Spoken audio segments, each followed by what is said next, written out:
Well, guys, you usually don't see this.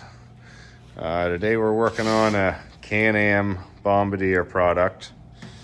And what happened was the machine just died, wouldn't run, blah, blah, blah. First step was we did a fuel pressure test. It was negative. It did not have the pressure it should have. So now we got it in here in the shop. It's like minus 20 outside, freezing ass cold. And we figured we'd go at this thing.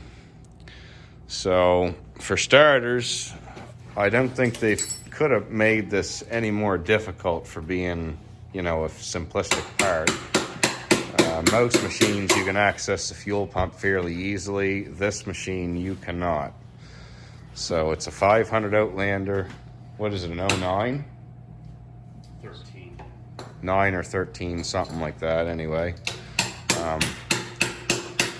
So we got a few bolts apart here. Had to remove some heat shields, bunch of bolts in the tank. And you talk about a son of a bitch of a thing to try to get out of there. We had to take these bolts out of the fender so we could lift that up to get it clear of the neck of the tank. And we got the thing out. And this is just absolutely, completely idiotic. They got the pump on the bottom side of the tank. Like, who would ever even do that? So the plug-in's a prick to get at.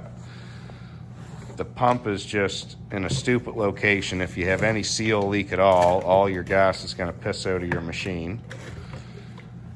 So this is generally why I don't own Can-Am four-wheelers or products like that. I like Polaris. And this is just one of the reasons why, because of this foolishness. But anyway, we're gonna get it done. We got a quantum unit here we're gonna install. Complete kit was, I think, like 150 bucks or something. So we'll get this all pulled apart, get it back together, and see how many minutes we waste trying to get this tank jammed back in that stupid hole and get the heat shields on it. Just look at that. Why would you put that in the bottom of a tank? Dummies. Where the fuck did this come from? So we got this thing apart. You pull the pump out sideways. We got the new pump here ready to go. But this kit comes with a regulator. Where is it at, Luke? Comes with a regulator. But it's not the same regulator that's in this machine, because this machine, for some fucking reason, has a ground wire on the regulator. So we're just gonna stick it back together with this one in it if we know the pump was shit. So anyway, we got a new gasket here we're gonna use, new pump, and away we go. So here we're just getting the quantum unit installed on our sending unit.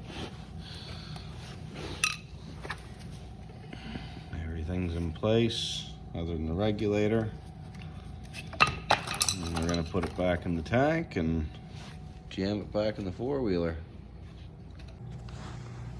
So the kit comes with all new bolts, new gasket. Make sure the rubber goes underneath of everything, then your pump unit, sending unit, then the metal guard over the top.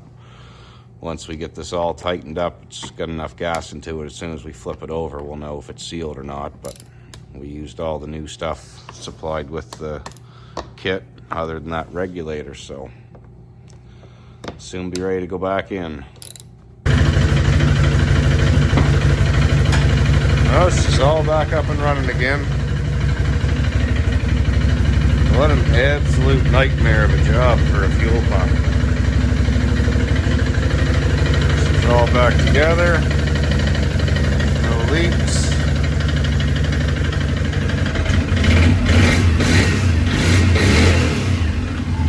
Takes your gas.